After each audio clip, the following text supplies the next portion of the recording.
Queridos irmãos, a paz do Senhor Jesus Cristo. Nesse momento de reflexão, quero falar, irmãos, sobre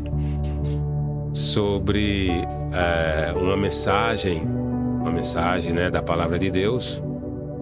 E quero, como base para esta mensagem, ler um texto no livro do profeta Oséias, capítulo 6, versículo 3, que diz: conheçamos e prossigamos em conhecer ao Senhor. Apenas a primeira parte do texto. O profeta Oséias, irmãos, iniciou seu ministério num período crítico, espiritualmente falando, de Israel.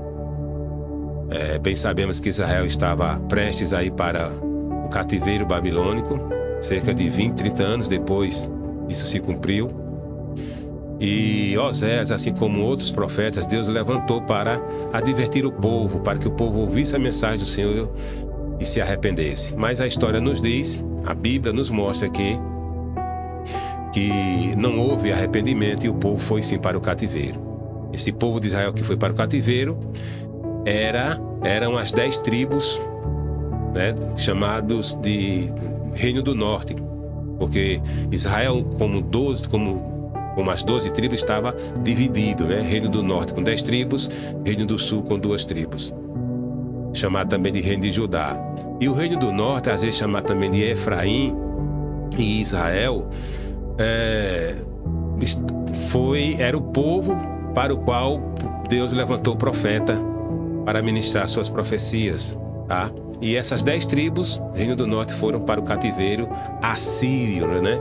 No ano de 722 a.C., mais ou menos. Então, meus amados, o profeta dizia: conheçamos e prossigamos em conhecer ao Senhor. E eu quero associar esse texto com uma passagem lá em Mateus capítulo 16, versículo 13 ao 15, onde Jesus faz 2 perguntas aos seus discípulos. O que as pessoas dizem quem eu sou? O que é que a sociedade diz de mim? E eles responderam: uns dizem que tu és João Batista, outros Elias, outros que tu és Jeremias ou qualquer outro profeta. E aí, meus amados, Jesus faz uma segunda pergunta: e vocês, o que é que vocês dizem de mim? O que é que vocês pensam de mim? Qual o conhecimento que vocês têm de mim? E aí, irmãos, eu quero ampliar essa pergunta para todos nós. Qual o conhecimento que nós temos de Deus? O que conhecemos de Deus? E aí, irmãos, façamos uma comparação entre o tempo em que nós aceitamos a Cristo, tá, lá no início da nossa fé, para hoje. Será que nós crescemos no conhecimento? Será que hoje eu conheço mais a Deus do que antes? Será que eu conheço mais ao Senhor hoje do que ontem? Então, meus amados, o desejo de ser revelado para nós de Deus, ele é claramente evidenciado nas Escrituras. Deus quer se revelar, Deus quer se fazer conhecido. Haja vista ele ter vindo ao mundo por meio de seu Filho Jesus Cristo, como homem também. E assim, meus queridos, precisamos deste conhecimento, conhecer mais a Deus. Não pense, irmãos, que tempo de crente necessariamente significa que temos um conhecimento maior de Deus. Não necessariamente, tá?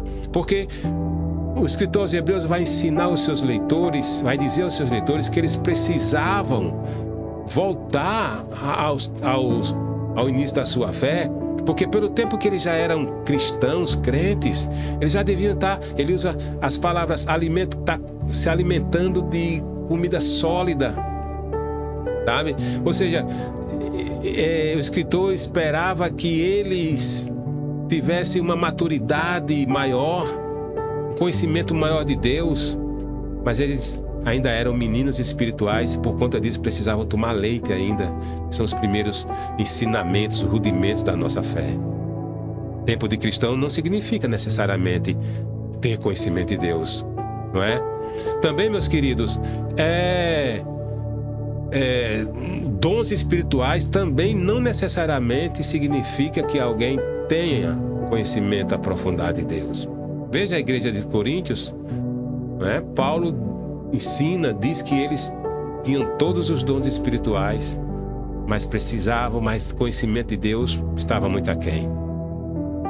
O muito estudar também, irmãos, sabe? Muito estudar teologia não necessariamente significa conhecimento de Deus, porque muitos estudam, mas não se aprofundam no conhecimento. Não adianta o conhecimento teórico sem o conhecimento prático. Então, meus amados, como nós podemos adquirir um conhecimento real de Deus, verdadeiro de Deus, irmãos? Existem pelo menos 2 caminhos que, a meu ver, são infalíveis. Primeiro é o caminho da palavra, das Escrituras.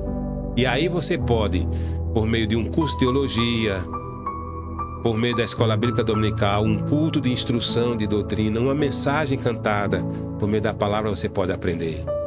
E a palavra é ela quem nos ensina, sabe, amados, quem realmente é Deus. A palavra não nos ensina apenas o que Deus fez ou o que Ele pode fazer, mas ela nos diz quem realmente é o Senhor, o seu caráter, como Ele quer que a gente ande nesse mundo, que a gente viva com Ele e com os irmãos. É a palavra que nos ensina isso aí. E também, irmãos, o segundo caminho é o caminho do empirismo, né? Que é o relacionamento, é a experiência com Deus, é o andar com Deus, sabe? O conhecimento relacional, experimental com Deus, irmãos, ele é maravilhoso, irmãos.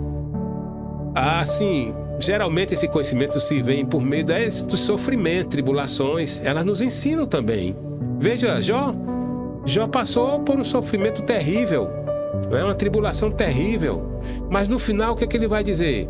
Eu antes te ouvia falar apenas de ti, mas hoje meus olhos te veem. Ou seja, houve um conhecimento amplo, amplificado de Deus.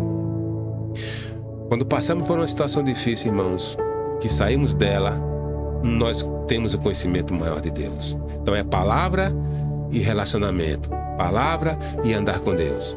Na palavra, se você não sabe ler, mas você ouve, por meio dos seus ouvidos, a sua alma se alimenta e tem conhecimento de Deus. E assim, meus queridos, sigamos a orientação do profeta. Conheçamos e prossigamos em conhecer o Senhor. É um conhecimento que ele é contínuo, mas também ele é progressivo. Ele está caminhando para cima. Quanto mais nós conhecemos o Senhor, mais nos aproximamos dele, irmãos. Quanto mais temos conhecimento do Senhor, mais dele estamos perto. A sociedade diz que o homem é um ser sociável, é uma necessidade humana. Mas essa necessidade, na verdade, irmãos, vem de Deus. Deus, ao nos criar, Ele nos fez a sua imagem e semelhança. E assim como Deus é um Deus de relacionamento, porque no ser de Deus existem 3 pessoas se relacionando interpessoalmente, e aí essas pessoas são autossuficientes, ou seja, não precisa de nada fora para poderem existir, porque tudo quanto eles precisam para existir está neles. Deus, ao nos fazer a sua imagem e semelhança, também nos fez seres relacionais. E aí, Ele nos fez com capacidade e necessidade de nos relacionarmos. Não apenas a capacidade de se relacionar, ou seja, o homem não é apenas capaz de se relacionar, mas ele quer e deseja se relacionar com Deus, com o próximo, com o outro e consigo mesmo, conosco mesmo, irmãos. Então, amados, mais uma vez, conheçamos e prossigamos, ou seja, é um conhecimento que tem que seguir conhecendo e conhecendo cada vez mais ao Senhor.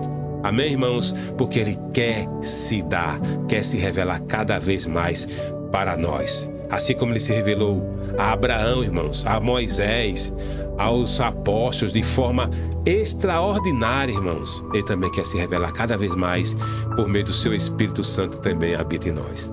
Então, meus queridos, esta é a mensagem que eu tenho para compartilhar com todos e sirva para a nossa reflexão e que Deus nos abençoe em nome de Jesus.